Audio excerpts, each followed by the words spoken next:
भूखे पेट भजन नहीं होए गोपाला, ले तेरी कंठी और ले तेरी माला।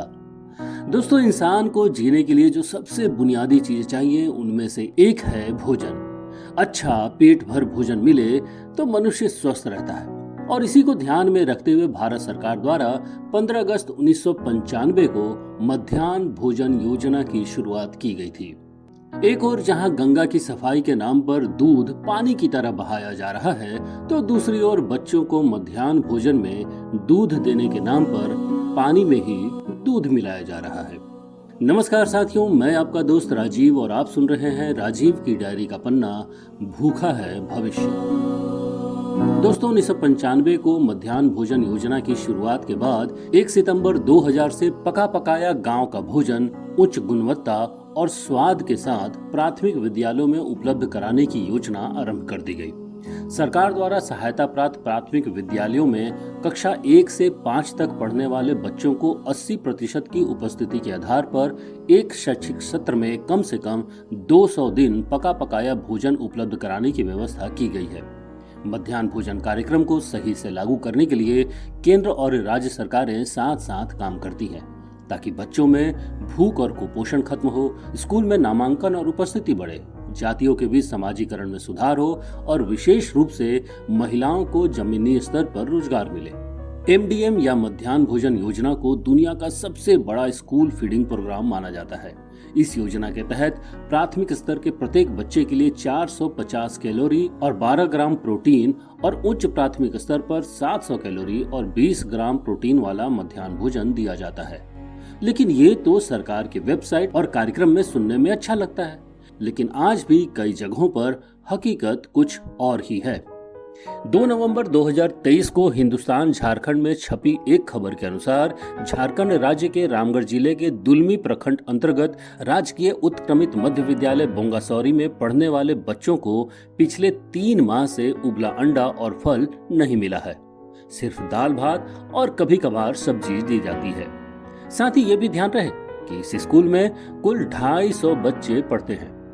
मिड डे मील में दिए जा रहे भोजन में कंकड़, जहरीला रसायन, कभी छिपकली तो कभी घटिया क्वालिटी का भोजन मिलना बिल्कुल आम बात हो चला है। सरकारी तंत्र असफल रहा है। एक बढ़िया भोजन योजना जमीनी क्रियान्वयन और अफसरशाही के चलते दम तोड़ती नजर आ रही है। जानकारों के अनुसार मिड डे मील योजना शहरों में तो अच्छे से काम कर रही है, क्योंकि वहां इसकी निगरानी भी ठीक से होती है और कई स्तर के अधिकारियों और जनप्रतिनिधियों की निगाह पड़ती रहती है। किंतु ग्रामीण क्षेत्रों में ऐसा नहीं हो पाता है। ग्रामीण क्षेत्रों में न तो सही समय पर सामान पहुंच पाता है और न ही समय पर भुगतान हो पाता है। लेकिन गांव पर ध्यान कौन दे और किसे ही फुर्सत है। भाई, हमारे नेताओं के लिए तो गांव केवल वोट तक ही सीमित रह गया है। न्यूज क्लिक की 26 अगस्त 2022 की एक रिपोर्ट के अनुसार उत्तर प्रदेश के सबसे पिछड़े जनपद सोनभद्र के घोरावल प्रखंड के गुरेठ गांव में घुरेठ कंपोजिट विद्यालय है, जहां 22 अगस्त को मिड डे मील में नमक और रोटी परोसी गई। अगले दिन 23 अगस्त को इसी गांव के 2 युवकों ने स्कूली बच्चों से बातचीत का वीडियो बनाया और उसे सोशल मीडिया पर वायरल कर दिया। प्रशासनिक जांच में स्कूली बच्चों को नमक रोटी परोसे जाने की भी पुष्टि हुई है। ध्यान रहे कि मिड डे मील योजना में कहा गया है कि देश में स्कूल जाने वाले हर बच्चे का अधिकार है कि उसे स्कूल की तरफ से भोजन दिया जाए। इस योजना को चलते हुए 3 दशक से भी ज्यादा समय हो गया है और इसकी एक सच्चाई ये भी है कि इसने प्राथमिक शिक्षा को बढ़ावा दिया है, देश के गरीब और कुपोषित बच्चों को स्कूल का रास्ता दिखाया है, विद्यालयों में छात्रों की संख्या बढ़ी है। चलो स्कूल चले और बेटी बचाओ बेटी पढ़ाओ की अवधारणा इसी दिशा में की गई संकल्पनाएं हैं।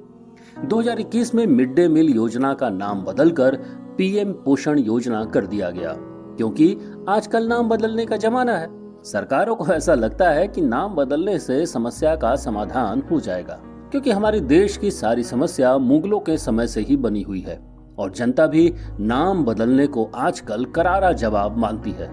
बाकी वो बात अलग है कि शेक्सपियर ने कहा था कि नाम में क्या रखा है। खैर, कोई भी योजना कितनी भी सशक्त और कारगर क्यों न हो, उसका क्रियान्वयन पूरी तरह से सुनिश्चित हो, ऐसा शायद ही कभी संभव हुआ हो। मध्याह्न भोजन योजना भी इससे अलग नहीं है। Unified district information system for education की रिपोर्ट बताती है कि देश में सरकारी स्कूलों की संख्या में कमी आई है, जबकि निजी स्कूलों की संख्या बढ़ी है। यूनेस्को की ताजा रिपोर्ट से स्पष्ट है कि कोरोना महामारी के कारण पढ़ाई छोड़ने वालों बच्चों की संख्या और तेजी से बढ़ी है। साथ ही मध्याह्न भोजन योजना में शिकायतों का अंबार लगा रहता है। मध्याह्न भोजन योजना से बच्चे बीमार भी हुए हैं और उनकी मौत के आंकड़े भी समय समय पर देखे गए हैं। इस योजना से बच्चों को जहां लाभ मिलता है, वहीं इसका दुरुपयोग भी कईयों के द्वारा जारी है। यह योजना लगभग 3 दशक पुरानी हो रही है, फिर भी भारत भूखमरी के सूचकांक में अपना स्तर सुधारने में नाकाम ही रहा है। लेकिन देश की जमीनी हकीकत यह है कि सरकारी प्राथमिक स्कूल के प्रति जिस तरह आम जनता, खास तौर से मिडिल क्लास का रवैया है, वो ये साफ करता है कि उसे सरकारी स्कूलों से कोई ज्यादा सरोकार नहीं है। इसलिए उसने अब सरकारी स्कूलों का रास्ता छोड़कर निजी स्कूलों का रास्ता पकड़ लिया है। सरकार और सरकारी अफसर अपने बच्चों को इन स्कूलों में पढ़ने के लिए नहीं भेजते हैं, क्योंकि वे स्वीकारते हैं कि सरकारी स्कूल किसी भी काम के नहीं हैं। क्या आपने कभी ऐसी खबर सुनी है कि किसी गांव की पंचायत सरकारी स्कूल और अस्पतालों पर बहस करे, आम जनता को जागरूक करे या इकट्ठा करके बात करे कि हमारे समाज के अनुभवी लोग और संस्थाएं हमें इस बहसों की तरफ क्यों नहीं ले जाती हैं? साथियों, विकास या लोकतंत्र तब तक बेमानी है जब तक उन्हें सही सवाल पूछने का हुनर न सिखाया जाए। उन्हें ये नहीं बताया जाता कि चमचमाते हुई सड़कों और 24 घंटे बिजली का सपना बेचने वाले लोग उनसे तब तक झूठ बोलेंगे जब तक अंधेरा रहेगा।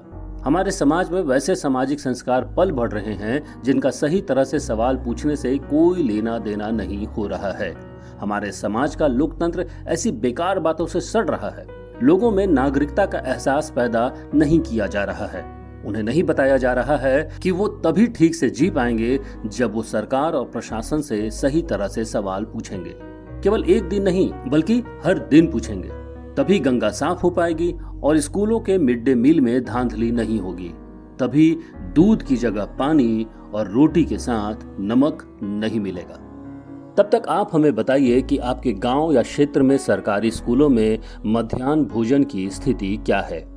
आपके क्षेत्र या गांव के सरकारी स्कूलों में बच्चों को कैसा पौष्टिक खाना मिलता है। साथ ही शिक्षा के मसले पर आपको किससे सवाल पूछने चाहिए और इसे कैसे बेहतर बनाया जा सकता है ताकि हमारे देश का भविष्य आगे बढ़े। दोस्तों, इस मुद्दे पर अपनी बात जरूर रिकॉर्ड करें अपने फोन में नंबर 3 का बटन दबाकर या मोबाइल वाणी ऐप में ऐड का बटन दबाकर।